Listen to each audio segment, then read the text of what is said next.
بسم اللہ الرحمن الرحیم الحمد للہ رب العالمین والصلاة والسلام علی سید الانبیاء والمرسلین وعلی آلہ واصحابہ واہل بیتہ واولیاء امتہ اجمعین اما بعد فاعوذ باللہ من الشیطان الرجیم بسم اللہ الرحمن الرحیم ان اللہ وملائکتہ یصلون علی النبی یا ایھا الذین آمنوا صلوا علیہ وسلموا تسلیما۔ میرے ساتھ مل کے درود پاک پڑھیے۔ اللہم صل علی سیدنا محمد وعلی آلہ واصحابہ وبارک وسلم۔ تمام حمد و ثنا ہمارے کریم رب کے لیے اور حضور پر نور سید سربراہ حامی بے کساں امام المرسلین خاتم النبیین احمد مجتبیٰ جناب محمد مصطفیٰ صلی اللہ علیہ وسلم کی بارگاہ میں ہدیہ درود و سلام عرض کرنے کے بعد کریم رب سے دعا ہے، مولا کریمہ ہم سب کو اپنے خاص بندوں میں شامل فرما۔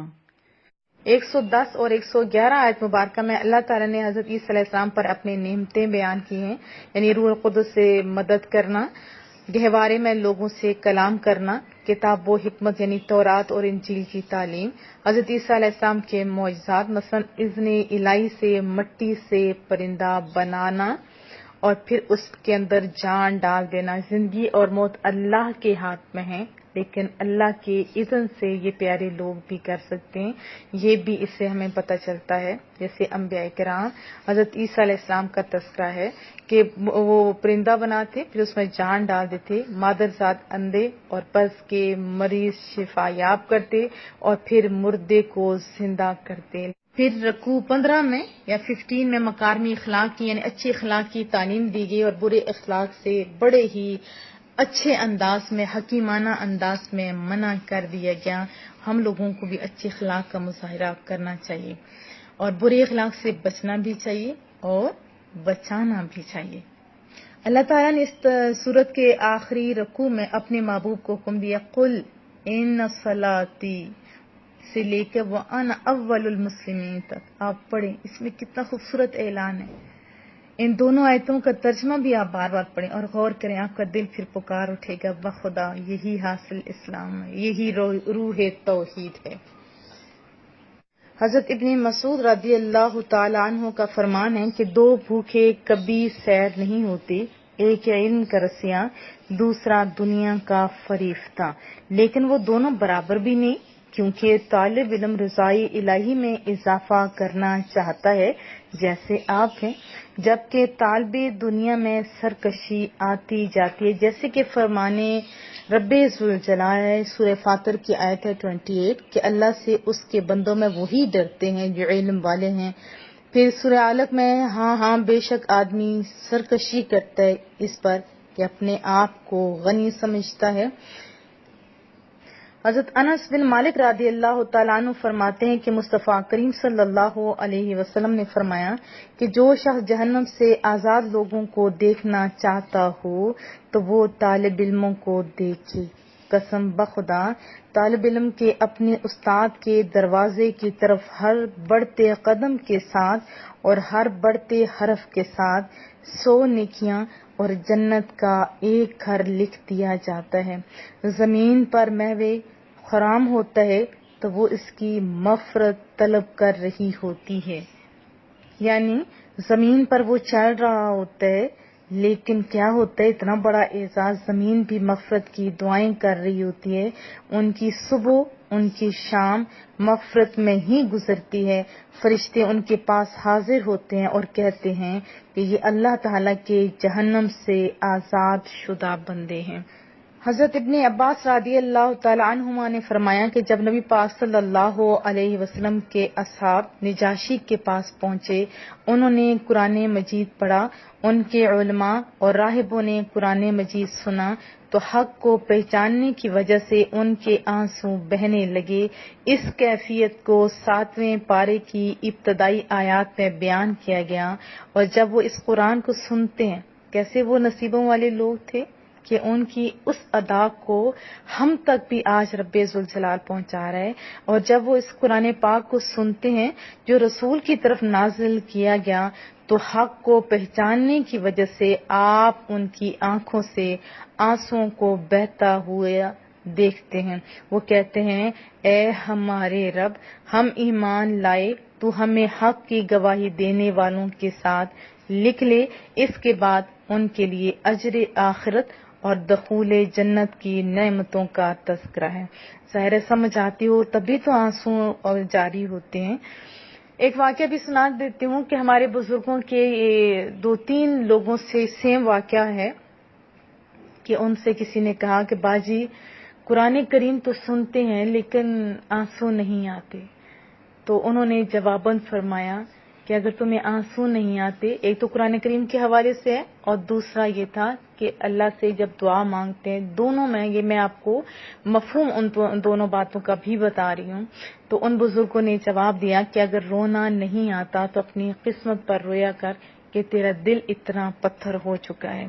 اگر ہم بھی سمجھ کے پڑھیں گے، اللہ کا خوف ہوگا، تو پھر وہ ایک ایک آنسو جو دوزخ کی آگ کو بجھا دیتا ہے ہماری آنکھوں سے بھی جاری ہو جائے گا۔ اور آج یہ بڑی بد نصیبی ہے کہ پورے ناز تک پڑ جاتے ہیں لیکن آنسو نہیں آتے۔ تو کریم رب سے یہ بھی دعا ہے، مولا کریمہ ہمیں بھی اپنے پیارے لوگوں میں شامل فرما۔ پھر آگے قسموں کے بارے میں بتایا جا رہا ہے، یعنی کوئی شخص مستقبل میں کسی کام کے کرنے پہ یا نہ کرنے کی قسم کھائے، اگر وہ اس قسم پر قائم رہتا ہے تو فقہی اعتبار سے کہا جاتا ہے کہ وہ قسم میں بری ہے، اور اگر وہ قسم کو توڑ دیتا ہے یعنی جو کہا ہے اس کے برعکس کرتا ہے تو فقہی اعتبار سے اسے حانث ہونا کہتے ہیں۔ اور اسی آیت مبارکہ میں قسم توڑنے کا کفارہ بھی بیان ہوا ہے، اور آپ سب جانتے ہیں جو 10 مسکینوں کو اپنے اوسط معیار کے مطابق 2 وقت کا کھانا کھلانا یا ان کو لباس دینا یا غلام آزاد کرنا ہے، ان میں سے جو بھی کر سکتے ہیں، کیونکہ ابھی غلام کو آزادی والا تو ٹائم نہیں ہے، تو بہرحال یہ ایک سزا ہے اور کفارہ ہے کہ اگر کوئی ان دونوں پر بھی قادر نہ ہو تو 3 دن کے روزے رکھنا۔ یہ بھی اللہ نے آسانیاں پیدا کی، لیکن جب بندہ بولتا ہے تو اسے چاہیے کہ وہ دھیان سے بولے۔ اللہ تعالیٰ نے یہ بھی فرمایا کہ اپنی قسم کی حفاظت کرو تاکہ تمہیں کفارہ دینے کی نوبت نہ آئے۔ حدیث طیبہ بھی سنائی دیتی ہوں کہ اگر کسی شخص نے ایسی بات کی قسم کھائی جس پر قائم رہنا شریعت کی روح سے منع ہو تو اسے کیا چاہیے؟ اسے چاہیے توڑ دے اور کفارہ ادا کرے۔ اگلی آیت مبارکہ میں شراب اور جوئے سے منع کر دیا گیا کیونکہ یہ وہ چیزیں جو انسانوں کے اندر عداوت پیدا کر دیتی ہیں، تو اللہ پاک ہم لوگوں کو بھی بچائے رکھے۔ پھر اس کے بعد آیت 100 میں رسول اللہ صلی اللہ علیہ وسلم سے غیر ضروری سوالات کرنے سے منع فرمایا گیا کہ اگر بہت سی باتیں تم پر ظاہر ہو جائیں تو تمہیں ناگوار گزریں، اور زمانہ جاہلیت میں مشرکوں نے بعض جانوروں کو بتوں کے نام پر وقف کر کے ان کا دودھ دوہنا، ان پر سامان لادنا، ان کا گوشت کھانا ممنوع قرار دے رکھا تھا۔ ان میں سے چند ہیں جیسے بحیرہ ہے، صائبہ وغیرہ وغیرہ۔ تو آگے اللہ پاک نے یہ بھی فرمایا کہ کافر اللہ پر بہتان تراشتے ہیں، یعنی حلال اور حرام قرار دینا یہ صرف اللہ اور اس کے رسول کا اختیار ہے، بندے کا یہ اختیار نہیں کہ وہ کسی حلال کو حرام قرار دے۔ جب آیت 64 اتری تھی جس میں تھا بعدن اربابا من دون اللہ، تو اس کے بارے میں حدیث طیبہ بھی آپ کو سنا دوں کہ امام ترمذی نے حضرت عدی بن حاتم سے نقل کیا کہ جب یہ آیت مبارکہ نازل ہوئی کہ اتخذوا احبارهم ورهبانهم اربابا من دون اللہ، تو میں نے بارگاہ مصطفیٰ میں عرض کیا کہ یا رسول اللہ ہم ان کی عبادت تو نہیں کرتے تھے، تو مصطفیٰ کریم صلی اللہ علیہ وسلم نے فرمایا کہ کیا ایسا نہیں تھا کہ وہ تمہاری جو ارباب تھے، جو حکمران تھے، یا تمہارے جو وائز تھے، یا جو تمہارے دین کا سکھانے والے تھے، وہ جس چیز کو چاہتے حرام کر دیتے، اور جس چیز کو چاہتے حلال کر دیتے اور تم ان کے ہر حکم کی پیروی کیا کرتے. میں نے عرض کیا کہ ہاں ایسا تو ہم کرتے تھے. تو مصطفیٰ کریم صلی اللہ علیہ وسلم نے فرمایا ہوا ذاک، یعنی اللہ کے حکم کے بغیر کسی کو حلال یا حرام کرنے کے کلی اختیارات سونپ دینا ہی تو اس کی عبادت کرنا اور اس کو رب بنانا ہے. یاد رکھیے یہ اس وقت بھی اور آج بھی اگر کوئی شخص کسی اپنے جو علماء کرام ہوتے ہیں ان کے مطابق حلال یا حرام چیز قرار دیتا ہے تو وہ بھی گویا کیا کرتا ہے کہ وہ شرک کرتا ہے، کیونکہ حلال یا حرام قرار دینے کا ٹوٹلی اختیار صرف اللہ اور اس کے رسول صلی اللہ علیہ وسلم کے پاس ہے. اور یہ بھی قرآن کریم کے اندر ہے کہ اس میں بڑا خوبصورت واضح کر کے بتا دیا گیا کہ لوگوں کو کیا ہو گیا کہ جس پر اللہ کا نام لیا جاتا ہے وہ نہیں کھاتے. کیونکہ جو بھی چیز ذبح کی جاتی ہے، دیکھیں ذبح کرتے وقت اگر غیر اللہ کا نام لیتے ہیں، حتیٰ کہ مصطفیٰ کریم صلی اللہ علیہ وسلم کا بھی نام لیا جاتا ہے، تب بھی وہ پاک نہیں رہتی. اور خالی جانور کے اوپر کسی کا نام لے دیں تو وہ حرام بھی نہیں ہو جاتی. اسی طرح کوئی چیز ہو تو وہ بھی حرام نہیں ہوتی. تو اس بات کو بھی ذہن میں رکھیں کہ اللہ کے اس فرمان کو بھی کہ لوگوں کو کیا ہو گیا ہے کہ جس پر اللہ کا نام لیا جاتا ہے وہ بھی نہیں کھاتے. اور نام لینے سے اگر کوئی چیز حرام ہوتی تو یاد رکھیے بقرہ عید کے اوپر جو بھی قربانی دی جاتی ہے تو اس کے اوپر نام لیا جاتا ہے، یعنی مخصوص کی جاتی ہے. اور مصطفیٰ کریم صلی اللہ علیہ وسلم بھی ہمیشہ 2 قربانیاں دیتے تھے، ایک اپنی طرف سے اور ایک امت کی طرف سے. بس اس بات کو سمجھنا ہوگا تو تبھی ہم ایک دوسرے کے قریب آ سکتے ہیں. حضرت عیسیٰ علیہ السلام کے حواریوں نے اپنی قوم کی فرمائش پر اللہ سے دعا کی کہ اے ہمارے پروردگار ہم پر آسمان سے خوان نازل فرما، یعنی کھانا نازل فرما جو ہمارے اگلوں اور پچھلوں کے لیے عید ہو اور تیری قدرت کی نشانی، اور ہمیں رزق عطا فرما، بے شک تو بہترین رزق دینے والا ہے. اللہ تعالیٰ نے فرمایا کہ فرمائشی معجزہ ظاہر ہو جانے کے بعد جو کفر کرے گا تو اسے مثالی عذاب دیا جائے گا. اس کے بعد کی آیات میں نصارہ پر حجت قائم کرنے کے لیے فرمایا اے عیسیٰ کیا آپ نے لوگوں کو یہ کہا تھا کہ مجھے اور میری ماں کو اللہ کے سوا خدا بنا لو. ظاہر ہے حضرت عیسیٰ علیہ السلام نے اس سے برات کا اظہار کیا اور کہا میں نے ان لوگوں سے وہی کہا تھا جس کا تو نے مجھے حکم دیا کہ صرف اللہ کی عبادت کرو جو میرا اور تمہارا رب ہے، یعنی اب ان کا معاملہ مولا کریمہ تیرے سپرد ہے. تو اس میں ہم نے ایک بات یہ بھی سیکھی کہ حضرت عیسیٰ علیہ السلام اللہ کے خاص بندے تھے، اور دوسری بات یہ سیکھی کہ جب پیٹ کا کھانا نازل ہو تو اس کو عید قرار دیا جا سکتا ہے. شرعی عیدیں یاد رکھیں 2 ہیں، چھوٹی عید اور بڑی عید جس کو کہا جاتا ہے، عید الاضحیٰ اور عید الفطر. لیکن اس کے علاوہ ہر خوشی کے دن کو عید کہا جا سکتا ہے. جیسے روح کی غذا کے لیے میرے مصطفیٰ کریم تشریف لائے، وہ بھی تو ہماری بہت بڑی خوشی کا دن ہے. ویسے بھی ہم لوگ عرفاً بھی کہتے ہیں کوئی بندہ آتا ہے تو کوئی پیارا بندہ ہے تو ہم کیا کہتے ہیں کہ آج تو ہماری عید ہے، آج آپ تشریف لائے ہیں. سورہ انعام اس میں 20 رکوع ہیں اور 165 آیتیں ہیں. نام رکھنے کی وجہ عربی میں مویشیوں کو انعام کہتے ہیں اور اس سورت کا نام انعام اسی مناسبت سے رکھا گیا کہ اس سورت کی آیت نمبر 136 اور 138 میں ان مشرکین کا رد کیا گیا ہے جو اپنے مویشیوں میں بتوں کو حصہ دار ٹھہراتے تھے اور خود ہی چند جانوروں کو اپنے لیے حلال اور چند جانوروں کو اپنے اوپر حرام سمجھنے لگے تھے. سورہ انعام کی فضیلت بھی بتا دیتی ہوں. حضرت انس بن مالک رضی اللہ تعالیٰ عنہ سے روایت ہے کہ مصطفیٰ کریم صلی اللہ علیہ وسلم نے ارشاد فرمایا سورہ انعام نازل ہوئی اور اس کے ساتھ بلند آواز سے تسبیح کرتی ہوئی فرشتوں کی ایک جماعت تھی جس سے زمین و آسمان کے کنارے بھر گئے. زمین ان فرشتوں کی وجہ سے ہلنے لگی اور مصطفیٰ کریم صلی اللہ علیہ وسلم نے 3 مرتبہ سبحان ربی العظیم کہا بحوالہ شعب الایمان.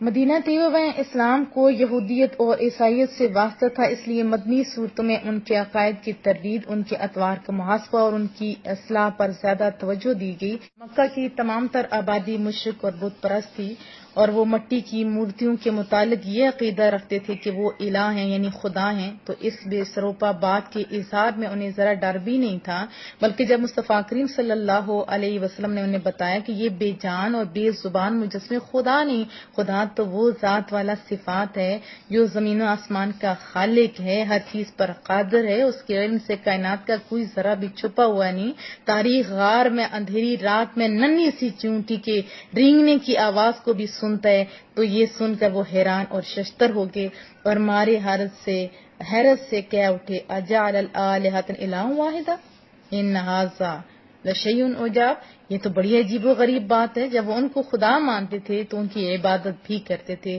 خدا سمجھتے ہوئے اپنے مشکلات اور تکالیف میں انہی کی طرف رجوع کیا کرتے تھے، اپنی ضروریات اور حاجات کے لیے انہی کے سامنے دستے دراز جو کرتے تھے، یعنی سوال بھی کرتے تھے، وہی یعنی ان کے میں برسانے والے، وہی ان کی صحت دینے والے، اس طرح کے عجیب و غریب ان کے جو عقیدہ تھا کہ یہ وہ خدا، یہ وہ غیب تھا۔ بہرحال انہیں بتایا گیا کہ پتھر کے یہ بت جو شکل و صورت میں کسی سنگ تراش کے مرہون منت ہیں، یعنی اب خود تو وہ پیدا بھی نہیں ہو سکتے، بلکہ کیا ہوا ان کو کسی سنگ تراش نے بنایا، وہ خدا کیسے ہو سکتے ہیں؟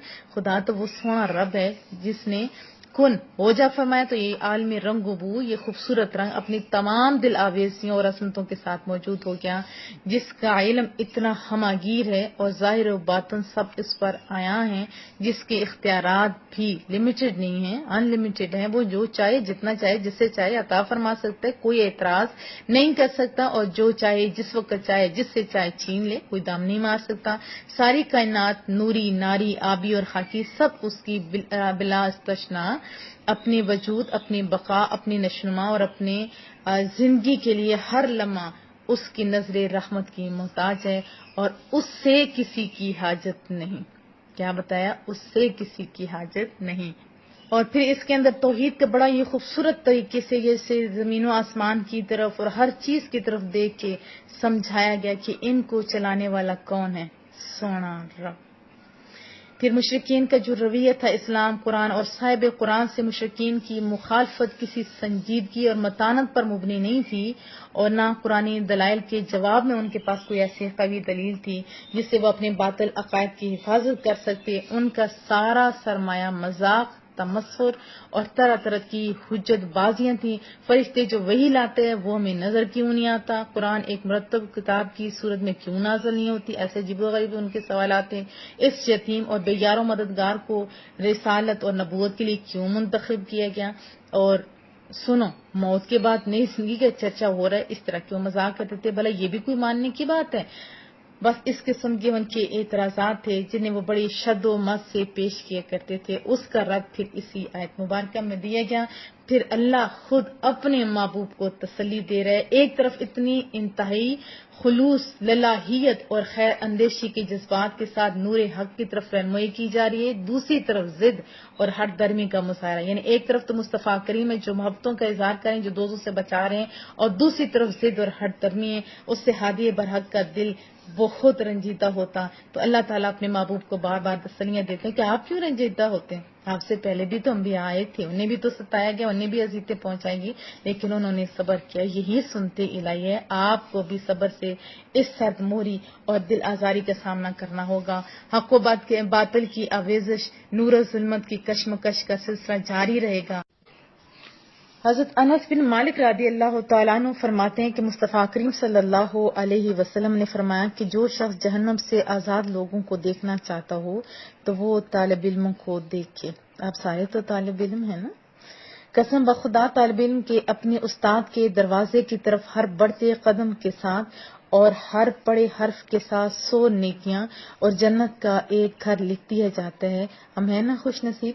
پھر زمین پر میوے خرام ہوتے ہیں، یعنی چل پھر رہا ہوتے ہیں، تو وہ اس کی مغفرت طلب کر رہی ہوتی ہیں، یعنی زمین و آسمان کی ساری چیزیں ان کی صبح و شام مغفرت میں ہی گزرتی ہے۔ فرشتے ان کے پاس حاضر ہوتے اور کہتے ہیں یہ اللہ تعالیٰ کے جہنم سے آزاد شدہ بندے ہیں۔ تو کریم رب سے دعا ہے کہ مولا کریمہ قرآن کریم کے ساتھ ہمارا تعلق مزید پختہ کر دے اور عمل کی بھی توفیق عطا فرما۔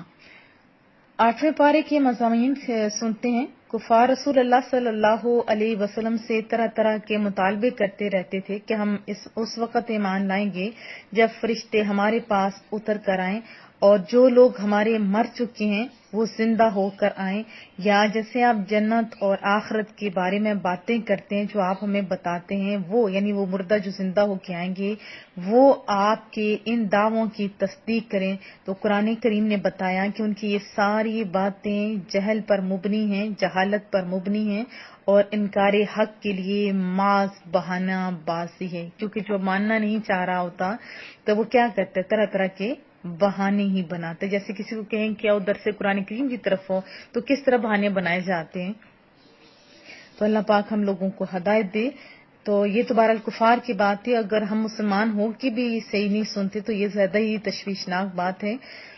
آیت 112 میں رسول اللہ صلی اللہ علیہ وسلم کو تسلی دیتے ہوئے فرمایا کہ اسی طرح ہم نے ہر نبی کے لیے شیطان انسانوں اور جنوں کو دشمن بنایا جو لوگوں کو دھوکے میں ڈالنے کے لیے ایک دوسرے کو خوشنما باتیں القاء کرتے ہیں، یعنی دلوں میں بھی ڈالتے ہیں اور اس طرح باتیں زبانی بھی کی جاتی ہیں جیسے چرب زبان لوگ کرتے ہوتے ہیں۔ مزید فرمایا کہ وہ یہ اس لیے کرتے ہیں تاکہ منکرین آخرت کے دلوں کو اپنی طرف مائل کریں۔ پھر 117 اور 18 میں فرمایا کہ جس حلال جانور پر ذبح کر رہتے وقت اللہ کا نام لیا گیا ہو اس سے کھاؤ۔ یہ بڑا واضح بیان ہے کہ ذبح کرتے وقت اللہ کا نام لیا گیا ہو تو اس سے کھاؤ۔ ابھی بہت سارے لوگ ہیں جو اپنے علماء کے کہنے پہ بہت ہی چیزوں کو حرام قرار دے رہے ہیں، تو اس کے بارے میں نے بار بار احادیث طیبہ آپ کو سنائی ہوئی، ترمذی شریف کی اور قرآن کریم کی آیت بھی سنائی ہوئی ہے کہ حلال اور حرام کے اختیار ٹوٹلی ان کے پاس ہے، اللہ اور اس کے رسول کے پاس ہے۔ اور جب وہ میں نے ربانیت والا سنایا تھا نا، جن کو یاد ہے وہ مجھے نمبر پہ بھیجیں تاکہ مجھے اندازہ ہو کہ آپ کس طرح دھیان سے سنتے ہیں، کہ ان کو جب کہا گیا کہ تم لوگ شرک کرتے تھے تو انہوں نے عرض کیا، ان کا نام بھی آپ نے بتانا ہے کہ یا رسول اللہ ہم تو شرک نہیں کرتے تھے۔ تو رسول اللہ صلی اللہ علیہ وسلم نے فرمایا کہ ایسا نہیں تھا کہ تم اپنے علماء کے کہنے پہ حلال چیزوں کو حرام قرار دیتے تھے؟ ہاں یا رسول اللہ صلی اللہ علیہ وسلم ہم ایسا تو کرتے تھے۔ تو فرمایا یہی تو شرک ہے، یعنی اپنے علماء کے کہنے پہ جو حلال چیزیں ان کو حرام اگر گردانتے ہیں تو یہ شرک ہے، یاد رکھیے۔ اللہ پاک ہم لوگوں کو بچائے، اور یہ ظلم عظیم ہے، کیونکہ جب اختیار ہی ایک دوسرے کے ساتھ چینج ہو جائے گا تو غلط ہو جائے گا۔ یاد رکھیے کہ حضرت علی مرتضیٰ نے فرمایا کہ کہیں بھی ایون کہ کسی بھی جگہ پہ چھوڑا ہوا جانور کیوں نہ ہو، اگر اس کو ذبح کرتے وقت اللہ کا نام لیا جائے گا تو وہ حلال ہوگا۔ اس طرح لوگ عرفی منتیں وغیرہ بھی مانتے ہوتے ہیں، لیکن یاد رکھیے وہ سارے کے سارے ذبح کرتے وقت اللہ کا نام لیتے ہیں، کیونکہ کسی اور چیز کا نام لے کے اگر ذبح کریں گے تب تو حرام ہوگی، ویسے نام لینے سے کچھ بھی نہیں حرام ہوتا۔ ہماری کوئی بھی چیز آپ دیکھ لیں، ہر چیز کے اوپر کسی نہ کسی کا نام ہوتا ہے۔ مصطفیٰ کریم صلی اللہ علیہ وسلم جب قربانی بھی دیا کرتے تھے تو کیا فرماتے تھے کہ ایک میری طرف سے اور ایک میری امت کی طرف سے، اور توحید کا تو وہی ہم لوگوں کو بتانے والے ہیں نا۔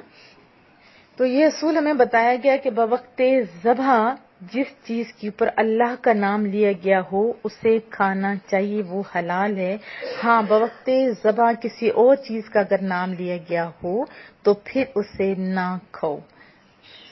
آیت 125 میں فرمایا سو اللہ جس کو ہدایت دینا چاہے اس کا سینہ اسلام کے لیے کھول دیتا ہے، اور جس کے لیے گمراہی یعنی مقدر بن جاتی ہے تو یعنی گمراہی چاہتا ہے تو اس کے سینے کو قبول حق کے لیے گھٹا ہوا یعنی تنگ کر دیتے ہیں، گھٹا دیتے ہیں، تنگ کر دیتے ہیں۔ جیسے بہت سارے لوگ جن کے سامنے قرآن کریم جب پڑھائی سنایا جاتا ہے یا تفسیر کی جاتی ہے تو ان کا دل کہتا ہے اور سنیں اللہ کی بات اور رسول اللہ صلی اللہ علیہ وسلم کی بات۔ اور اسی طرح ایسے لوگ ہیں جن کو جو پسند نہیں ہوتا ان کے سامنے اگر بیان کیا جائے تو ان کا دل تنگ ہوتا ہے نا۔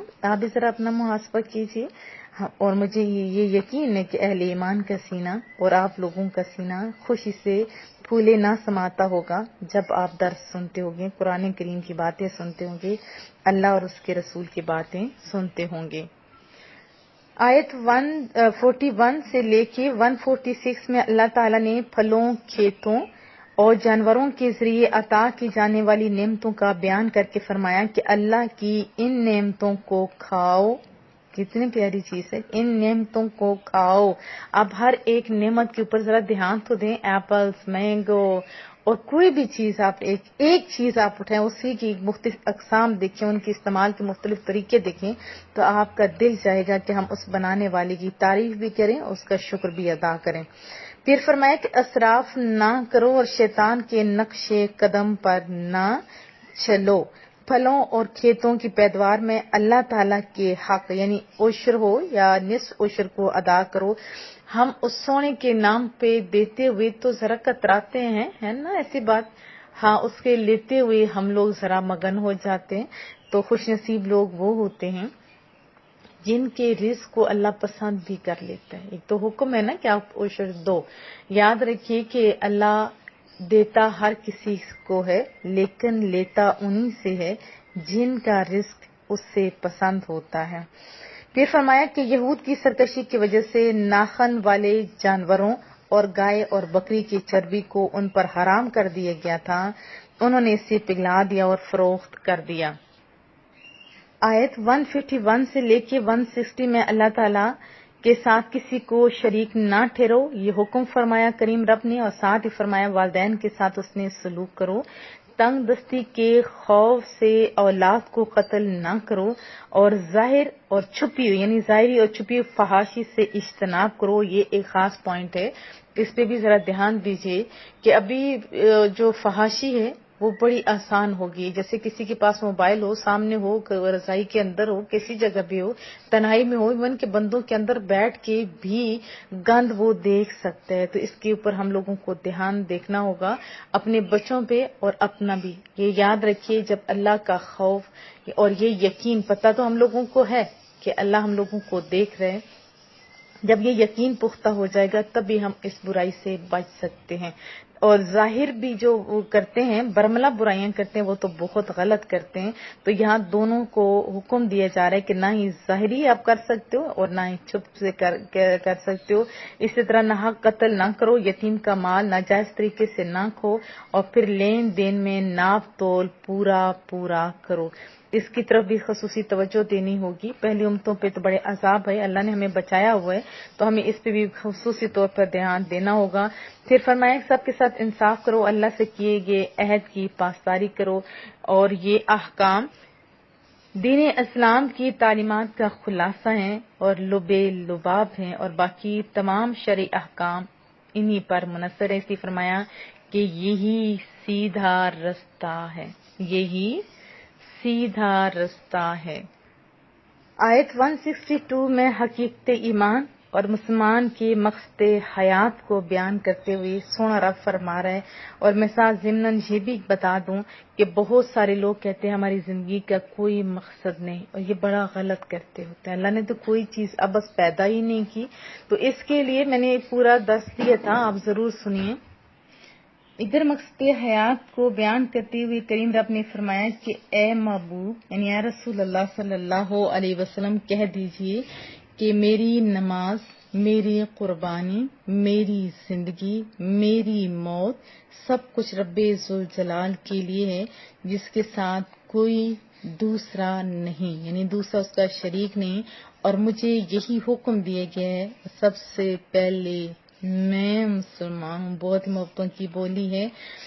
پھر اگلی آیت میں فرمایا کہ درجات اور مراتب میں یہ جو فرق ہوتا ہے نا، یہ صرف آزمائش کے لیے. کسی کو اللہ نے زیادہ رزق دے دیا، کسی کو تھوڑا دے دیا، یہ آزمائش کے لیے. کیوں کہ کون مال اور رزق کی فراوانی کے باوجود اللہ تعالیٰ کی فرمانبرداری کرتا ہے، اور کون دولت کے نشے میں اللہ تعالیٰ کو اور اس کے احکام کو بھلا دیتا ہے.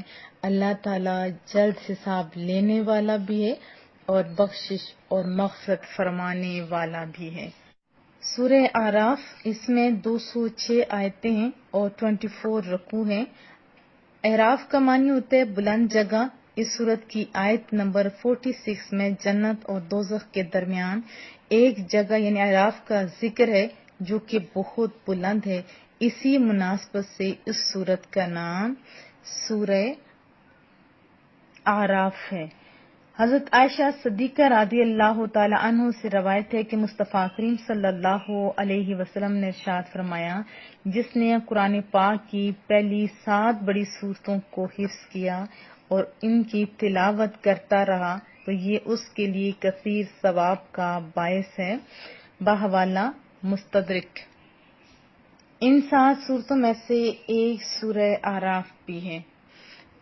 اعراف جیسے میں نے آپ کو بتایا کہ اس کا معنی بلندی کے ہیں، اور اس کا ایک اور معنی بھی ہے جاننا اور پہچاننا بھی ہے، عرف بھی کہتے ہیں۔ اور اصحاب اعراف کے بارے میں ایک قول یہ ہے کہ ان کی نیکیاں اور گناہ برابر ہوں گے اور ان کا مقام جنت اور دوزخ کے درمیان ہوگا۔ یہ وہ لوگ ہیں جو اہل جنت اور اہل جہنم کو پہچاننے والے ہوں گے۔ ایک قول کے مطابق یہ انبیاء ہیں یا ملائکہ ہیں۔ اس سورہ مبارکہ میں بھی خطاب انہی لوگوں سے جو سورہ انعام میں مخاطب تھے، یعنی مشرکین عرب، اس لیے ان کے عقائد باطلہ کی تردید، انہی کے جو وہم تھے، اوہام تھے، فاصلہ کا بطلان، انہی کی غلط کاریوں کا ازالہ اور ان کی جو کج فہمیوں کی اصلاح پر سارا زور دیا گیا۔ صرف تھوڑا سا فرق ہے کہ ادھر اجمالاً تھا پچھلی میں اور ادھر ذرا تفصیلاً ہے۔ پچھلی سورہ مبارکہ میں بھی بتایا گیا کہ انبیاء کرام نے جب اپنی اپنی قوموں کو توحید کی دعوت دی اور اس کے لیے ناقابل تردید دلائل پیش کیے تو ان میں غور و فکر کرنے کے بجائے ان کی قوموں نے ان کا مذاق اڑایا، الٹا جھٹلایا، ان لوگوں کو جھٹلانے کے ساتھ ساتھ اذیتیں پہنچانے میں بھی کوئی کسر نہ اٹھا رکھی۔ اس سورہ مبارکہ میں جیسے متعدد انبیاء کرام، حضرت نوح علیہ السلام، حضرت ہود علیہ السلام، حضرت صالح علیہ السلام، حضرت لوط، حضرت شعیب علیہ السلام کا نام لے کر ان کے احوال بیان فرمائے اور ان کی قوموں نے جو ناروا سلوک کیا تھا اور جو غلط برتاؤ اپنے مخلص پاک باز رہنماؤں کے ساتھ کیا اس کا بھی ذکر کیا، اور اس حقیقت کو بڑی ہی فصاحت سے اشکارا کیا کہ جب مزاج بگڑ جاتا ہے نا، اور یہ بات حقیقت ہے کہ جب مزاج بگڑ جاتا ہے اور فطرت سلیمہ مسخ ہو جاتی ہے، یعنی نیکیوں کی جو قوت ہوتی ہے وہ، تو اس وقت حق پذیری کی جو طاقت ہوتی ہے، استعداد ہوتی ہے، بالکل بیکار اور مفلوج ہو کر رہ جاتی ہے، اور سچائی کا جو آفتاب ہے اپنی تمام تر روشنیوں کے ساتھ جلوہ گر ہوتا ہے، لیکن آنکھیں اس کے نور کو نہیں دیکھ سکتی۔ دلائل کی زبان اعلان حق کر رہی ہوتی ہے لیکن کان اس سے سن ہی نہیں سکتے۔ اللہ سے ہم لوگوں کو بھی دعا کرتے رہنا چاہیے، مولا کریمہ ہم لوگوں کو اچھے لوگوں کی صف میں شامل رکھنا۔ اور دل و دماغ حق سمجھنے کی توفیق سے محروم ہو جاتے ہیں۔ افہام، تفہیم، ترغیب، ترہیب کوئی چیز بھی کارگر نہیں ہوتی۔ جیسے ایک زمین ہو نا بنجر، اس پہ بہترین بیج بھی ہو تو تب بھی کوئی اثر نہیں کرتا۔ میں اس لیے اکثر دعا مانگا کرتی تھی آپ لوگوں کے گروپس کے اندر، اور ویسے بھی مانگتی ہوں، مولا ہمارے دلوں کی زمین کو زرخیز فرما تاکہ قرآن کریم کا جو اتنا بہترین بیج ہے، اللہ اور اس کے رسول کی باتوں کو، قرآن کریم کی باتوں کو ہمارے دلوں پر اثر کر جائے۔ زمین زرخیز ہوگی تو تب بھی بیج اثر کرتا ہے نا۔ تو بہرحال مختلف رسولوں کے احوال بتانے کے بعد کئی رقوع میں حضرت موسیٰ علیہ السلام کے واقعات بھی بتائے گئے۔ آپ کو 2 قسم کے لوگوں سے واسطہ پڑا تھا، ایک فرعون اور اس کے حواریہ، دوسرے آپ کی اپنی قوم بنی اسرائیل۔ پہلا طبقہ حکمران تھا جسے بے پناہ اختیارات اور مراعات حاصل تھی، ملک کی ساری دولت ثروت ان کی ملکیت تھی، عیش و عشرت کے سب سامان انہیں میسر تھے، وہ کسی قیمت پر ان سے دستبردار یعنی اس کو چھوڑنے کے لیے تیار نہیں تھے، حتیٰ کہ جب ان کے مقرر کیے ہوئے معیار کے مطابق حق واضح ہوگا اور ان کے بلائے ہوئے جادوگر معجزات نبوت کے سامنے اپنے نظر فریب سحر کی بے سروپائی کا اعتراف کر کے باطل سے تائب ہو گئے۔ یعنی جادوگروں نے تو بڑے حربے لگائے تھے نا، لیکن حضرت موسیٰ علیہ السلام کی وہ جو عصا تھی، وہ جو چھڑی تھی، اس نے کیا کیا؟ ساروں کو کھا لیا اور کچھ بھی فرق نہیں پڑا تھا، اور وہ مان بھی گئے تھے، وہ سجدے میں بھی چلے گئے تھے بہرحال۔ اور حضرت کلیم پر صدقے دل سے ایمان لے آئے، تب بھی فرعونی ذہنیت نے قبول حق سے گریز اختیار کیا، کیونکہ حضرت موسیٰ علیہ السلام پر ایمان لانے کا صاف مطلب یہ تھا کہ وہ اپنے ناجائز اختیارات اور مراعات سے محروم ہو جائیں گے، ان کی لوٹ گسوٹ پر پابندیاں لگا دی جائیں گی، ان کی عیش و نشاط کی بساط الٹ جائے گی، اور وہ اس کے لیے کس طرح آمادہ نہیں تھے. حالانکہ یہ تو چند روزہ زندگی ہے نا، پرماننٹ تو وہی زندگی ہے جہاں ہم لوگوں کو رہنا ہے.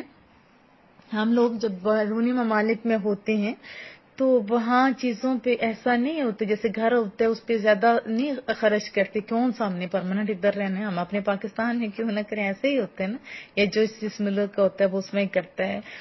تو حالانکہ پرماننٹ وہاں بھی نہیں رہنا ہوتا، اور ہم نے اصل میں پرماننٹ کہاں رہنا ہے؟ جنت میں انشاءاللہ تعالی. قبر میں رہنا ہے تو اس کی تیاری بھی تو کرنی ہوتی ہے. بہرحال دوسرا طبقہ جس سے آپ کو واسطہ پڑا تھا وہ آپ کی اپنی قوم بنی اسرائیل تھی، جو بڑے عرصے سے غلامی کی زندگی گزار رہی تھی. ان کی ہمتیں پست اور ولولے سرد ہو چکے تھے. ذلت کی پستی میں پڑے رہنے میں وہ بڑی لذت محسوس کرتے تھے. یہ بھی دعا مانگنی چاہیے، اللہ غلامی جیسا جسم بھی نہیں بلکہ غلامی جیسی ذہن بھی نہ دینا. غلام ذہن بڑا ظالم ہوتا ہے. ان کی تن آسانی کا یہ عالم تھا کہ عزت کی بلندیاں تک پہنچنے کے لیے وہ کسی کوشش کے لیے آمادہ نہیں تھے. وہ چاہتے تھے کہ لڑے بغیر فتوحات کے دروازے ان پر کھول دیے جائیں. سمجھ جائیے، ہم بھی چاہتے ہیں کہ ہمیں دین کا سارا علم حاصل ہو جائے، لیکن ہمیں سننا بھی نہ پڑے تو سیکھنا بھی نہ پڑے، ہے نا. ایسی بات، جنت بھی چاہتے ہیں لیکن عمل اس کے خلاف کرتے ہیں، بس ایسے ہی مل جائے، ایسے ہی کرتے ہیں نا. تو ہم نے یہ جو باتیں سننی ہو سکتے اس وجہ سے آپ لوگ کو اور ہم لوگ زیادہ بعمل ہو جائیں. اچھا بھائی ساتھ ہی فرمایا، اور تو اور انہیں کھانے پینے کے لیے بھی ہاتھ پاؤں ہلانے نہ پڑے، بلکہ انہوں نے کیا کہا تھا، آسمان سے پکا پکایا کھانا ان کے دسترخوانوں پر بس رکھ دیا جائے. ان کی تعمیری قوتیں اتنی فرسودہ اور افسردہ ہو چکی تھیں کہ جدت فکر اور ندرت عمل کا ان کے ہاں تصور تک نہ تھا. یعنی وہ ہلنا جلنا ہی نہیں چاہتے تھے. کیا چاہتے تھے؟ بس پکا پکایا. آج ابھی بھی بہت سارے لوگ میں نے دیکھے جسم کے ہوتے ہوئے بہت معذوری کی زندگی بسر کر رہے ہوتے ہیں، اور ایسے لوگ میں سچ بتاؤں خود بھی اذیت میں ہوتے ہیں اور دوسروں کو بھی اذیت میں ڈال رہے ہوتے ہیں، ظلم کر کے بھی مظلوم بنے بیٹھے ہوئے ہوتے ہیں، اور ان لوگوں کی سوچیں مفلوج ہو چکی ہوئی ہوتی ہیں. تو ہم لوگوں کو ذرا ایکٹیو ہونا ہوگا. اور بہت سارے لوگ میں نے ایسے بھی دیکھے جو کچھ کرتے نہیں، بس دل کرتے سکے میں تعریف ان کے حصے میں آ جائیں، تو یہ چیز بھی درست نہیں ہے. ہم نے پہلی قوموں سے سبق حاصل کرنا ہے. پھر ہم سونے کے نوالے بھی چاہتے ہیں لیکن ہاتھ بھی نہ ہلائیں، یہ تو ایسی بات نہیں ہونی چاہیے نا. بہرحال دوسروں کی تقلید اور پیروی کے لیے وہ ہر لمحہ آمادہ تھے. چنانچہ جب حضرت موسیٰ علیہ السلام کی برکت سے وہ فرعون کی غلامی سے آزاد ہو کر وادی سینا میں پہنچے اور وہاں کے بت پرستوں کو دیکھا تو حضرت موسیٰ علیہ السلام سے اپنے لیے ہی ایسا بت بنانے کی فرمائش شروع کر دی. ایسے غلط ان کا غلامی والا ذہن تھا، اور آپ کی سرزنش پر بظاہر تو خاموش ہو گئے لیکن بس اندر سے وہی چلتا رہا. جیسے حضرت موسیٰ علیہ السلام جاتے ہیں طور پہ تو پیچھے انہوں نے اپنا کام شروع کر دیا. تو ذہنی غلامی اور جہل یہ دونوں بہت بڑا ظلم ہوتا ہے. تو ہم لوگوں کو ان لوگوں سے یہ قرآن کریم کا یہ یاد رکھیے کہ قصہ سنانا مقصود نہیں ہوتا. ایسی کہانیاں سنا کے ہم لوگوں کو عمل کی طرف لانا ہوتا ہے، ہماری آنکھیں کھولنا مقصود ہوتا ہے. تو ان تمام واقعات سے یہ حقیقت کیسے واضح ہوئی کہ احکام الہی سے دانستہ، یاد رکھیے دانستہ اور لگاتار سرکشی، بے پناہ قوت اور اختیار کا خمار اور ایسی غلامانہ زندگی افراد اور اقوام دونوں کے ذہنوں کو بگاڑ دیتی ہے.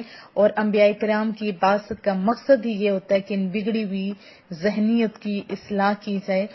نوع انسانی کی بھلائی کے لیے ہر قوم کی طرف الگ الگ نبی مبعوث ہوئے جو وقتی اور مقامی ضروریات کے پیش نظر اصلاح احوال کے لیے کوشاں رہے. یاد رکھیے آخر میں محبوب مصطفیٰ کریم نبی مکرم رسول معظم تشریف لائے صلی اللہ علیہ وسلم، جن کی دعوت زمان و مکان یعنی تمام زمانوں کے لیے، یہ نہیں کہ ایک زمانے کے لیے، اور یہ نہیں کہ ایک جگہ کے لیے یا ایک نہیں مکہ کے لیے، بلکہ نہیں تمام جگہوں کے لیے، تمام زمانے کے لیے ہے. یعنی آپ یہ سمجھ سکتے ہیں کہ جن کی دعوت زمان و مکان کی حد بندیوں سے ناآشنا تھی، یعنی اس کی کوئی حد ہی نہیں تھی. وہ تمام انسانوں کا قیامت تک کے لیے ہادی مرشد بن کر جلوہ فروز ہوئے تھے. کون؟ مصطفیٰ کریم. اس لیے انہوں نے کھلے الفاظ میں یہ اعلان فرما دیا، یا ایھا الناس، انی رسول اللہ الیکم جمیعا، اے لوگو میں تم تمام کی طرف اللہ کا رسول بن کر آیا ہوں۔ اس مقام پر ان عظیم مقاصد کا بھی تذکرہ کیا جن کی تکمیل کے لیے مصطفیٰ کریم صلی اللہ علیہ وسلم تشریف لائے تھے۔ چلیے 9ویں پارے کے مضامین پہلے دیکھ لیتے ہیں۔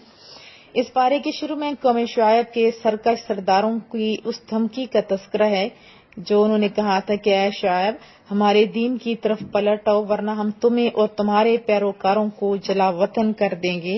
حضرت شعیب علیہ السلام نے اللہ سے التجا کی، مولا کریمہ ہمارے اور ہماری قوم کے درمیان حق کے ساتھ فیصلہ فرما دے۔ پھر ان پر قوم سمود کی طرح عذاب نازل ہوا اور وہ ایسے نیست و نابود ہوئے، یعنی مٹ گئے کہ جیسے کچھ تھا ہی نہیں۔ یاد آ گئے اپنے محبوب حضرت محمد مصطفیٰ صلی اللہ علیہ وسلم جب پتھر مارے گئے پاؤں لہو لہان ہو گئے، ایک پاؤں پہ مارتے تھے تو دوسرا پاؤں اٹھا لیتے تھے، جب دوسرا نیچے رکھتے تھے تو اس پہ مارتے تھے وہ اٹھا لیتے تھے۔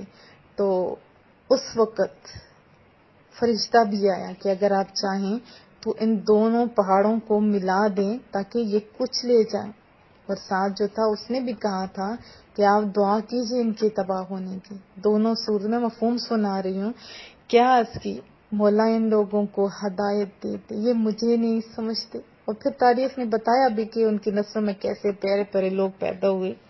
تو بارہ رسول اللہ صلی اللہ علیہ وسلم اللہ کے محبوب ہیں نا، ہم سب کے محبوب ہیں۔ انہوں نے کتنا پیارا اسوہ ہمارے لیے چھوڑا ہے کہ کچھ بھی ہو جائے بد دعا نہ دو۔ اللہ اکبر۔ پھر آیت 96 میں اللہ تعالیٰ نے فرمایا کہ اگر ان بستیوں والے ایمان لائے ہوتے اور تقوی کو اختیار کیا ہوتا تو ہم انہیں زمین و آسمان کی نعمتیں فراوانی سے عطا کر دیتے۔ تو یہ نہیں کہ یہ قصے کہانیاں سنائی جا رہی ہوتی ہے، اصل میں ان کے واقعات بیان کر کے ہمارے جو کان ہیں جو بند ہوئے پڑے ہیں ان کے اوپر یہ صدا ہوتی ہے، تم بھی ایسا کرو گے تو تمہارے اوپر بھی اللہ نعمتوں کی فراوانی کر سکتے، کیونکہ یہی خدا کل تھا یہی آج ہے۔ لیکن حق کو جھٹلانے کے سبب وہ انجام بد سے دوچار ہوئے۔ ان بستی والوں کو اس سے بے پرواہ نہیں ہونا چاہیے تھا کہ ان پر ہمارا عذاب رات کو سوتے میں یہ دن چڑھے آ سکتا ہے۔ گزشتہ امتوں کے احوال سنا کر مصطفیٰ کریم صلی اللہ علیہ وسلم کو کفار مکہ کی ایذا رسانیوں پر تسلی دینا اور مشرکین مکہ کو عبرت دلانا مقصود تھا ان آیات کا۔ بہرحال 103 میں حضرت موسیٰ علیہ السلام کی بعثت اور فرعون اور اس کے پیروکاروں کا تذکرہ ہے۔ حضرت موسیٰ علیہ السلام نے ان کو دعوت حق دی اور کہا کہ میں تمہارے پاس واضح نشانیاں لایا ہوں اور بنی اسرائیل کو میرے ساتھ بھیج دو، اور فرعون نے معجزات پیش کرنے کے لیے جب کہا تو حضرت موسیٰ علیہ السلام نے اپنا عصا زمین پر ڈالا۔ عصا کے بارے میں حضرت علامہ اقبال کا شعر بھی سنی، یہ آپ سب کے لیے ہے۔ ہزار چشمے تیرے سنگ راہ سے پھوٹیں، یہ ہم سب کو مخاطب کیے جا رہے، خودی میں ڈوب کر ضرب کلیم پیدا کر۔ بہرحال حضرت موسیٰ علیہ السلام نے اپنا عصا زمین پر ڈالا تو وہ ایک واضح اژدہا بن گیا۔ انہوں نے یعنی حضرت موسیٰ علیہ السلام نے اپنا ہاتھ گریبان میں ڈالا، پھر نکالا تو وہ دیکھنے والوں کے لیے روشن ہو گیا۔ فرعون کے سرداروں نے حق کو قبول کرنے کے بجائے اسے کیا کہا، اسے جادو قرار دیا اور کہا یہ تمہیں اپنے ملک سے، اپنی کنٹری سے نکالنا چاہتا ہے۔ انہوں نے کہا کہ اس معاملے کو ذرا ڈھیل دو اور جادوگروں کو جمع کرو۔ پھر جادوگروں کو جمع کیا گیا اور جادوگروں نے پھر فرعون سے کہا کہ اگر ہم غالب آ گئے تو ہمارا انعام کیا ہوگا۔ اس نے کہا تم ہمارے مقربین میں سے ہو جاؤ گے۔ جادوگروں نے موسیٰ علیہ السلام سے کہا جب اکٹھے ہوئے، کیونکہ ٹائم مقرر کر دیا گیا تھا، اکٹھے ہوئے تو ان کو بڑا مان تھا اپنے جادو پر، کہا کہ پہلے آپ پھینکیں گے، یعنی ابتدا پہلے آپ کریں گے یا ہم کریں۔ حضرت موسیٰ علیہ السلام نے کہا کہ تم پہل کرو۔ جب جادوگروں نے جتنے جادوگر تھے انہوں نے اپنی رسیاں زمین پر ڈال دی تو لوگوں کی نگاہوں کو سحر زدہ کر دیا، جادو سے ان کی نگاہوں میں کچھ باندھ دیا گیا اور انہیں ڈرا دیا، اور انہوں نے کہا یہ تو بڑا جادو لے آئے۔ تو اللہ نے حضرت موسیٰ علیہ السلام کو حکم دیا کہ اب تم ذرا اپنا عصا ڈالیں. اب انہوں نے ڈالا تو کیا ہوا؟ عصا سانپ بنا اور جادوگروں کی چیزوں کو جتنی وہ رسیاں تھیں، وہ جو سانپ بنے ہوئے تھے، ان کو نگل گیا. اسی طرح معجزے کی حقانیت اور جادو کا بطلان ثابت ہوا اور فرعونی رسوا ہوئے. کیا ہوئے؟ رسوا ہوئے. تھا وہ ڈنڈا جو عصا تھا، بڑے ادب کے ساتھ نام لینا چاہیے. اب وہ کیا تھا؟ اس نے اتنا سب کچھ کھایا لیکن وہ رہا اتنا ہی اسٹک جیسی تھی، اتنی کی اتنی رہی، نہ موٹی ہوئی نہ پتلی ہوئی، بس. لیکن جب کھانے کے لیے آئے تو سارا کچھ کھا گیا. بہرحال جب یہ سارا کچھ دیکھا اب وہ رسوا بھی ہو گئے اور جو جادوگر تھے وہ سارے کے سارے سجدے میں گر پڑے. وہ جو مقابلے میں آئے ہوئے تھے وہ اللہ پر ایمان لے آئے. فرعون نے انہیں دھمکی دی کہ میری اجازت کے بغیر تم ایمان لے آئے، میں تمہارے ہاتھ پاؤں مخالف سمت سے کاٹ دوں گا اور تمہیں سولی چڑھاؤں گا. تو انہوں نے کہا ایمان لانے کی پاداش میں تم ہمیں سزا دینا چاہتے ہو؟ پھر انہوں نے اللہ تعالیٰ سے صبر اور استقامت کی دعا کی، جو ہم سب کو بھی کرنی چاہیے اگر کوئی مشکل آ جائے. اس کے بعد فرعون نے بنی اسرائیل کے بیٹوں کو قتل کرنا، اور یہ بڑا ظلم اس نے شروع کر دیا، اور بیٹیوں کو زندہ چھوڑنے کی اس نے کہا تھا.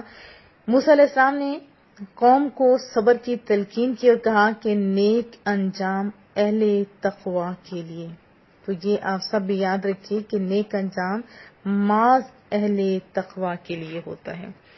130 آیت میں بتایا گیا کہ اللہ نے فرعونیوں پر قید سالی کا عذاب نازل کیا، اور فرعونیوں کا بڑا یہ غلط طریقہ تھا. ابھی میں کتنے لوگوں سے سنتی ہوں یہ بڑا غلط طریقہ ہے. آپ خود سمجھیں کہ یہ کس انداز سے آپ لوگ بات کر رہے ہوتے ہو کہ اچھائی کو وہ اپنا کمال گردانتے، یہ سمجھتے کہ ہمارے دم بدم سے، جیسے کامیابی مل جاتی تو کہتے ہیں کہ ہمارے دم بدم سے، اور برائی ہو تو کسی اور طرف. تو ان کا بھی یہی طریقہ تھا کہ اگر انہیں کامیابی ملتی تو وہ اپنی طرف، اور برائی کو بدشگونی کے طور پر حضرت موسیٰ علیہ السلام کی طرف منسوب کرتے تھے.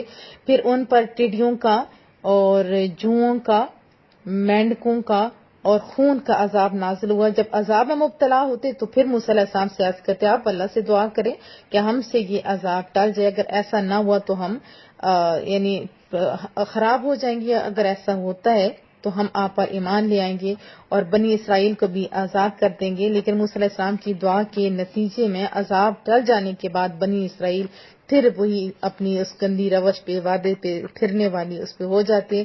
تو اللہ تعالیٰ نے انہیں پھر سمندر میں غرق کر دیا. اللہ تعالیٰ نے کمزور لوگوں کو مشرق اور جو مغرب ہے اس کا وارث بنا دیا، اور بنی اسرائیل سے جو خیر کا وعدہ تھا وہ پورا ہوا. بنی اسرائیل سمندر پار کر کے اپنی ایسی قوم کے پاس پہنچے جو بتوں کی پرستش کرتی تھی، تو وہی ان کی عادت تھی. تو وہاں جا کے کہنے لگے موسیٰ تم بھی ہمارے لیے کوئی نیا خدا لے ہو. اللہ پاک ہدایت دے، اس لیے اچھی صحبتوں میں بیٹھنا چاہیے. جب اچھی صحبتوں میں بیٹھیں گے تو آپ کا دماغ اور رہتے لوگوں کا دماغ ستھرا رہے گا. پھر آیت 155 سے لے کے 158 میں موسیٰ علیہ السلام کی دعا کا ذکر ہے، جس میں انہوں نے اپنی قوم کے لیے اللہ سے دنیا اور آخرت کی بھلائی مانگی. میں آپ کو بھی ہمیشہ کہتی ہوں کہ دعا آپ کھلی جو ہے نا بہت بڑی ذات سے مانگ رہے ہوتے تو بڑے انداز سے مانگا کیجیے. اللہ دنیا کی بھی بھلائیاں دے سکتے ہیں، اللہ آخرت کی بھی بھلائیاں دے سکتے ہیں، جیسے ربنا آتنا فی الدنیا والی دعا ہے. اللہ تعالیٰ نے فرمایا کہ یہ کامل نعمت میں ان لوگوں کو عطا کروں گا جو ایمان کے ساتھ تقوی اختیار کریں گے، زکوٰۃ دیں گے. اب کیا سمجھ آئی؟ ایمان کے ساتھ تقوی بھی اختیار کریں گے. خالی لا الہ پڑھ دیں تو یہ نہیں، زبان سے کہہ بھی دیا لا الہ تو کیا حاصل، دل و نگاہ مسلمان نہیں تو کچھ بھی نہیں. جیسے پیٹ میں درد ہو تو زبان سے ناول جی کہتے، جیسے پیٹ کا درد نہیں ٹھیک ہوتا ایسے یہ بھی خالی زبان سے لا الہ نہیں، دل سے اقرار بھی بہت ضروری ہوتے، پھر اس کے بعد عمل بھی بہت ضروری ہوتا ہے. کیا فرمایا؟ پھر زکوٰۃ دیں گے اور پھر اس عظیم رسول نبی محترم صلی اللہ علیہ وسلم کی پیروی کریں گے. جیسے کہ حضرت علامہ اقبال رحمۃ اللہ علیہ فرماتے ہیں کہ تجھ میں راحت اس شہنشاہ معظم کو ملی جس کے دامن میں اما اقوام عالم کو ملی. اور محبوب کریم کا ذکر وہ اپنے پاس تورات اور انجیل میں لکھا ہوا پاتے ہیں، اور یہ نبی ان کو نیکی کا حکم دے گا اور برائی سے روکے گا اور پاکیزہ چیزوں کو ان کے لیے حلال کرے گا اور ناپاک چیزوں کو حرام کرے گا، اور بدعمالیوں کا بوجھ اور ان کے گلوں میں پڑے ہوئے طوق اتار دے گا۔ سو جو لوگ ان پر ایمان لائے یعنی محبوب کریم صلی اللہ علیہ وسلم کی ذات اقدس پر ایمان لائے، ان کی تعظیم اور نصرت کی یعنی مدد کی اور اس نور ہدایت کی پیروی کی جو ان کے ساتھ نازل ہوا یعنی قرآن کریم، تو وہ کون سے لوگ ہیں؟ فرمایا وہی فلاح پانے والے لوگ ہیں۔ اس کے بعد رسول اللہ صلی اللہ علیہ وسلم کی رسالت عامہ کا تذکرہ ہے، پھر معجزات حضرت موسیٰ علیہ السلام کا تذکرہ ہے جو انہوں نے پتھر پہ اپنا عصا مارا تھا، تو ان ایک پتھر سے ایک عصا مارنے پہ 12 چشمے پھوٹے تھے جو 12 قبیلوں کے لیے تھے۔ تو محبوب کا مجھے معجزہ یاد آ گیا، ہمارے مصطفیٰ کریم صلی اللہ علیہ وسلم نے، میں نے آپ کو 12 سنایا ہوا ہے، صلح حدیبیہ کے موقع پہ جب ان کے پاس وضو کا پانی نہیں تھا، کچھ بھی نہیں تھا، ایک برتن کے اندر ہاتھ رکھا تھا، تو حضرت انس اور بڑے بڑے صحابہ فرمایا کرتے تھے کہ ہم لوگ 1500 لوگ تھے، ہم لوگوں نے خود بھی محبوب کے ہاتھ سے جو نکلا ہوا پانی تھا وہ معجزہ محبوب کا، 1500 لوگوں نے نہ صرف پانی پیا بلکہ بچا کے رکھا بھی اور اپنے جانوروں کو بھی پلایا۔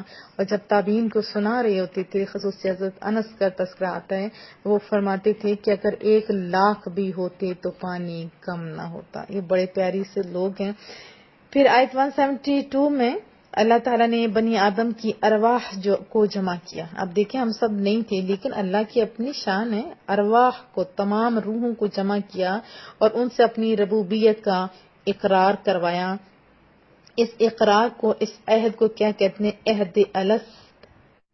دعوت ہدایت کو، دعوت حق کو قبول نہ کرنے والوں کو اللہ تعالیٰ نے چھپاؤں سے بدتر قرار دیتے ہوئے فرمایا کہ ان کے دل ہیں مگر وہ حق کے دلائل کو سمجھتے نہیں، ان کی آنکھیں ہیں مگر وہ آیات الہی کو دیکھتے نہیں، کان ہیں مگر وہ دعوت حق کو سنتے نہیں۔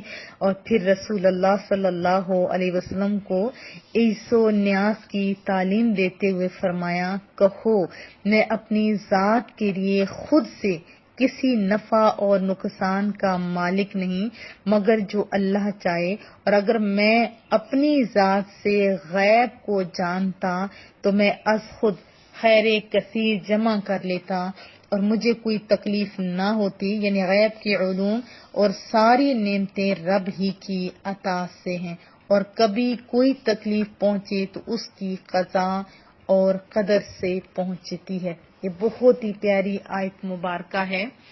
اصل میں کفار مصطفیٰ کریم صلی اللہ علیہ وسلم سے پوچھتے تھے کہ عذاب کب آئے گا، آپ اسے جلدی کیوں نہیں اتار دیتے، خام خواہ کے ستاتے تھے، تو یعنی کوئی کسر نہیں اٹھا رہے تھے تنگ کرنے میں۔ اگر آپ کچھ کر سکتے ہیں تو ہمیں تہس نہس کیوں نہیں کر دیتے، کیونکہ اتنے ظلم جو کیا جا رہا تھا، انہیں کیا خبر تھی کہ جس ذات پاک کے ساتھ وہ الجھ رہے ہیں اس نے تو اپنی مشیت، اپنی مرضی کو اپنے خالق اور مالک کی مشیت کے تابع کیا ہوا۔ یہاں تو اذن الہی کے بغیر نہ قدم اٹھتا ہے نہ زبان کھلتی ہے، جہاں تسلیم و رضا کا یہ عالم و وہاں تمہارے تان و تشنیع کے ان تیروں کا اثر کیا ہو سکتا ہے۔ کفار کیسی بے خدا سرائی کا یہ بڑا جواب دینے کے اللہ نے اپنے محبوب کو یہ فرمانے کا حکم دے دیا، قل لا املک، یعنی آپ اعلان کر دیجئے میں تو اپنی ذات کے لیے کوئی نفع نقصان پہنچانے کا کوئی اختیار نہیں رکھتا سوائے اس کے جو اختیار، جو قدرت میرے رب نے مجھے عطا فرمائی، تو میں اس کی مرضی کے بغیر تم پر عذاب کیسے اتار سکتا ہوں۔ مشکاۃ شریف کے حدیث طیبہ ہے، قال النبی صلی اللہ علیہ وسلم طلب العلم فریضۃ علی کل مسلم۔ مصطفیٰ کریم صلی اللہ علیہ وسلم نے فرمایا علم حاصل کرنا ہر مسلمان مرد اور عورت دونوں پر فرض ہے۔ حضرت انس بن مالک رضی اللہ عنہ فرماتے ہیں کہ علم حاصل کرو خواہ تمہیں چین جانا پڑے، مراد کیا ہے؟ چاہے تمہیں دور دراز علاقے میں جانا پڑے، کیونکہ علم حاصل کرنا ہر مسلمان پر فرض ہے۔ حضرت ابو ہریرہ رضی اللہ تعالیٰ عنہ مصطفیٰ کریم صلی اللہ علیہ وسلم سے روایت کرتے ہیں کہ دین کی سوجھ بوجھ کے حصول سے بڑھ کر کوئی عبادت نہیں۔ کیا؟ دین کی سوجھ بوجھ یعنی سمجھ بوجھ کے حصول سے بڑھ کر کوئی عبادت نہیں۔ آپ اس ٹائم جو سن رہے ہیں سمجھنے کے لیے آپ بہت بڑی عبادت کر رہے ہیں۔ ایک فقی، یاد رکھیے، ایک فقی فقہ جاننے والا شیطان کے لیے 1000 عابدوں سے بھی بھاری ہے، یعنی 1000 عبادت گزاروں سے بھی بھاری ہے ایک بندہ جو دین کی سمجھ بوجھ رکھتا ہے۔ پھر فرمایا ہر چیز کا ایک ستون ہوتا ہے، اور دین کا ستون اس کی فقاہت ہے۔ خدا نے آج تک اس قوم کی حالت نہیں بدلی، نہ ہو جس کو خیال آپ اپنی حالت کے بدلنے کا۔ یہ ایک اصول ہے، یہ قانون قدرت ہے کہ جب بندہ خود نہیں کچھ چاہے گا اس کے پلے کچھ نہیں آئے گا۔ آپ ذرا اپنا محاسبہ کیجئے، آپ کا کیا خیال ہے؟ بہت سارے لوگ ایسے بھی تو ہوتے ہیں، چاہتے ہیں ہم نیک بنے، چاہتے ہیں کہ ہمارے پاس بھی علم ہو، چاہتے ہیں کہ ہم بھی عالمہ ہوں یا عالم ہوں، اور بہت کچھ چاہتے ہیں، لیکن کوشش جب نہیں کرتے تو کہاں رہ جاتے ہیں؟ بہت پیچھے۔ اسی طرح اور بھی آپ دیکھیے گا کہ چاہے دینی معاملہ ہو چاہے دنیاوی معاملہ ہو، دونوں صورتوں میں کامیاب وہی لوگ ہوتے ہیں جو محنت کرتے ہیں اور لگاتار محنت کرتے ہیں۔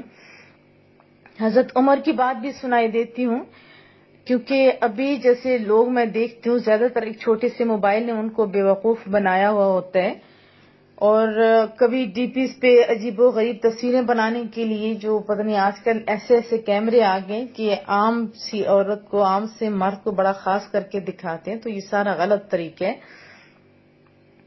حضرت عمر نے یہ جو قول کہا ہے، ہمیں چاہیے کہ لکھ کے ہم اپنے دروازوں کے دیواروں بھی اوپر لگا دیں تاکہ ہمارے آتے جاتے نگاہ پڑتی رہے۔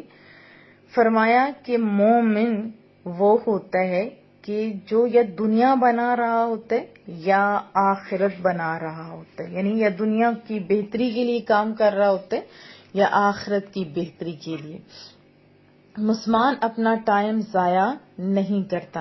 اور میں آپ کو یہ بھی بتا دوں کہ دنیا جیسے ہے، اس کا مقصد ان کا جو یہ تھا کہ دنیا کی بہتری کے بھی تو بہت سارے کام ہیں، جیسے ڈاکٹر ہیں، نئے نئے مرض جو ہیں دریافت کر رہے ہوتے ہیں، اسی طرح یہ جو موبائل ہے اس کے بھی تو ہزارہ فائدے ہیں، لیکن ویسے دنیا کا یہ مطلب ہوتا ہے کہ جب جو اللہ سے غافل کرتے، بات سمجھ آ رہی ہے، ان کا مقصد یہ تھا کہ بہتری کے کام میں مومن لگا رہتا ہے، ٹائم ضائع نہیں کرتا، یہ ونڈو شاپنگ نہیں کرتا، خواہ مخواہ کی چیٹنگ نہیں کرتا، تو کوشش میں لگا رہتا ہے۔ آپ اپنا محاسبہ کیجیے، اپنے گھر والوں کا بھی، اور ہمیں پھر ایک دفعہ عمل کے میدان میں آنا ہے، کیونکہ ابھی جب سے سستیاں چھائی بیٹھی ہیں، ہم بہت پیچھے رہ رہے ہیں، تو ہم نے عمل کے میدان میں آنا ہے۔ تو میں اپنی بہنوں اور بھائیوں سے توقع رکھوں، مجھے امید ہے کہ آپ انشاءاللہ تعالی سستی کو بھگا دیں گے۔ آیت 63 میں بتایا گیا کہ اللہ نے اپنے کرم سے تمہارے دلوں کو جوڑ دیا، اور اگر تم زمین کے سارے خزانے بھی خرچ کر دو تو یہ باہمی الفت تمہارے اندر پیدا نہ ہوتی، اور فرمایا اے محبوب صلی اللہ علیہ وسلم آپ کو اللہ کافی ہے، اور آپ کے تابع فرمان مومنوں کی جماعت کافی ہے۔ کتنی پیاری سی بات ہے۔ پھر 65 آیت میں بتایا گیا مصطفیٰ کریم صلی اللہ علیہ وسلم جو ہمارے محبوب ہیں، اللہ کے محبوب ہیں، احمد مجتبیٰ صلی اللہ علیہ وسلم کو حکم ہوا کہ مومنوں کو جہاد پر ابھاریے۔ اللہ تعالیٰ نے پھر وہ وقت بھی دکھا دیا کہ چھوٹی سی جماعت بڑے 10 گنا جو لوگ ہوتے تھے ان پر بھی حاوی ہوگی۔ فرمایا کیا کہ جہاد پر ابھاریے، اللہ تعالیٰ تمہیں اپنے 10 گنا تعداد پر مشتمل کافروں پر فتح عطا فرمائے گا۔ آیت 72 میں بتایا گیا کہ جان اور مال سے اللہ کی راہ میں جہاد کرنے والے مومنین، مہاجرین اور انصار، صحابہ کرام ایک دوسرے کے دوست ہیں، محبت کرنے والے ہیں۔ مزید فرمایا کہ یہی سچے اور پکے مومن ہیں، اور ان کے لیے مغفرت ہے اور عزت والی روزی ہے، اور اسی طرح کفار بھی ایک دوسرے کے دوست ہیں۔ سورہ مبارکہ نئی شروع ہو رہی ہے، سورۃ التوبہ۔ اس سورہ مبارکہ کے 10 سے زیادہ نام ہیں، ان میں سے یہ 2 نام زیادہ مشہور ہیں، جیسے توبہ۔ اس سورت میں کثرت سے توبہ کا ذکر کیا گیا، اس لیے اسے سورہ توبہ کہتے ہیں۔ دوسرا اس کا نام ہے براءت، یعنی اس کا معنی بری الذمہ ہونا ہے، اور اس کی پہلی آیت میں کفار سے براءت کا اعلان کیا گیا، اسی مناسبت سے اسے سورہ براءت کہتے ہیں۔ اور اس کی ابتدا میں بسم اللہ نہ لکھنے کی وجہ جو بتاتے ہیں، اس کی اصل وجہ یہ ہے کہ حضرت جبریل امین اس صورت کے ساتھ بسم اللہ لے کر نازل ہی نہیں ہوئے تھے، اور نبی کریم صلی اللہ علیہ وسلم نے بسم اللہ لکھنے کا حکم نہیں فرمایا تھا۔ حضرت علی مرتضیٰ رضی اللہ تعالی عنہ سے مروی ہے کہ بسم اللہ امان ہے، اور سورہ توبہ تلوار کے ساتھ امن اٹھا دینے کے لیے نازل ہوئی۔ صحیح بخاری میں حضرت برار رضی اللہ تعالیٰ عنہ سے مروی ہے کہ قرآن کریم کی سورتوں میں سب سے آخری سورت سورہ توبہ نازل ہوئی، اور اس کی فضیلت حضرت علی مرتضیٰ رضی اللہ تعالیٰ عنہ سے مروی ہے۔ نبی کریم صلی اللہ علیہ وسلم نے ارشاد فرمایا، منافق سورہ ہود، سورہ برات، سورہ یاسین، سورہ دخان اور سورہ نبا کو یاد نہیں کر سکتا۔ معجم الاوس میں یہ حدیث طیبہ ہے۔ حضرت جابر بن عبداللہ رضی اللہ تعالی عنہ فرماتے ہیں کہ جب سورہ برات نازل ہوئی تو حضور پر نور صلی اللہ علیہ وآلہ وسلم نے ارشاد فرمایا کہ میں لوگوں کی خاطر داری کے لیے بھیجا گیا ہوں، بحوالہ شعب الایمان۔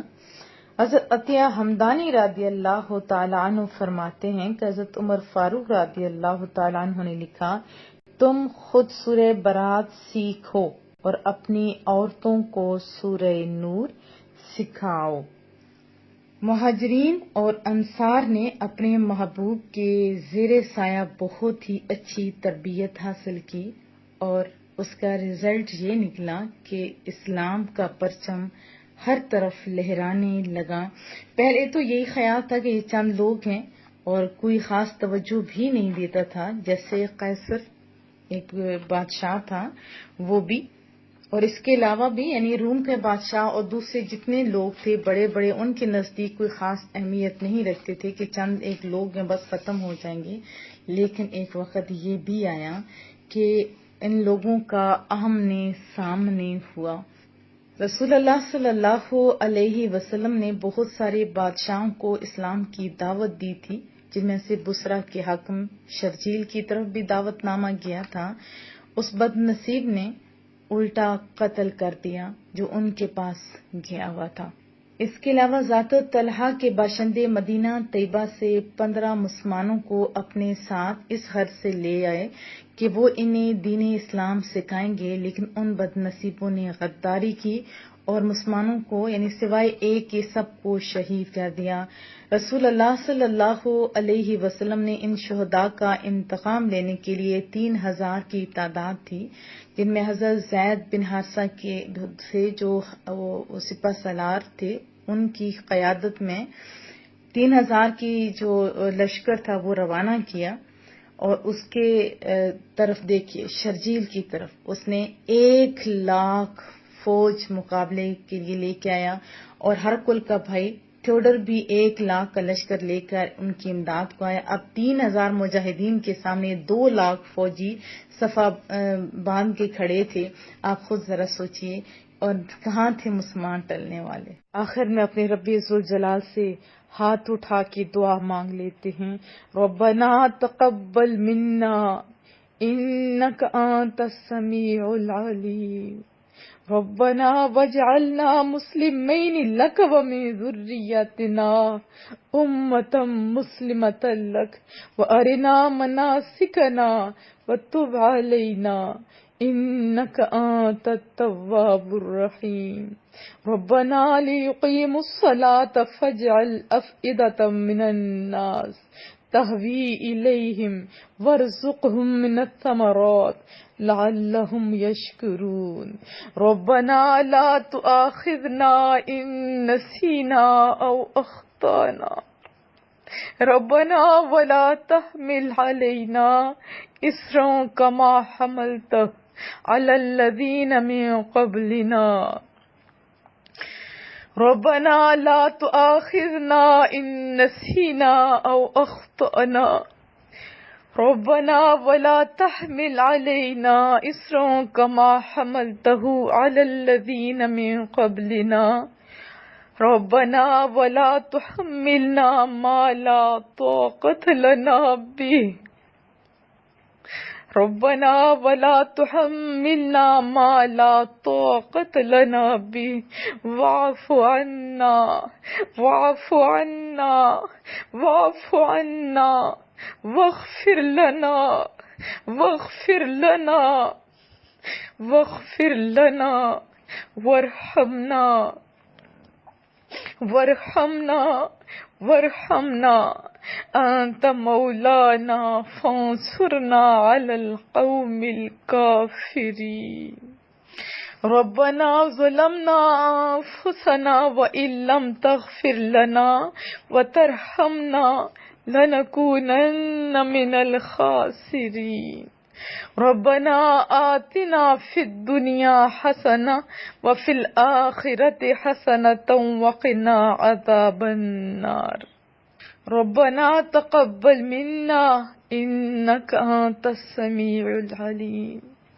اللہ پاک آپ سب کو بہت ساری کامیابیاں دے، دونوں جہانوں کی نعمتوں سے مالا مال فرمائے۔ آپ ہمیشہ مجھے، میرے خاندان کو اور میرے تمام اداروں کو دعاؤں میں یاد رکھیے۔ اللہ پاک ہمارے تمام کاموں کو عرش اور فرش پہ مقبول فرمائے۔ جو ہمارے ساتھ جسمانی یا مالی معاونین ہیں ان کو دونوں جہانوں کی نعمتوں اور عزتوں سے مالا مال فرمائے۔ وصلی اللہ تعالی علی محمد۔ سبحانک اللہم وبحمدک، نشہد ان لا الہ الا انت، نستغفرک ونتوب الیک۔ السلام علیکم ورحمۃ اللہ وبرکاتہ۔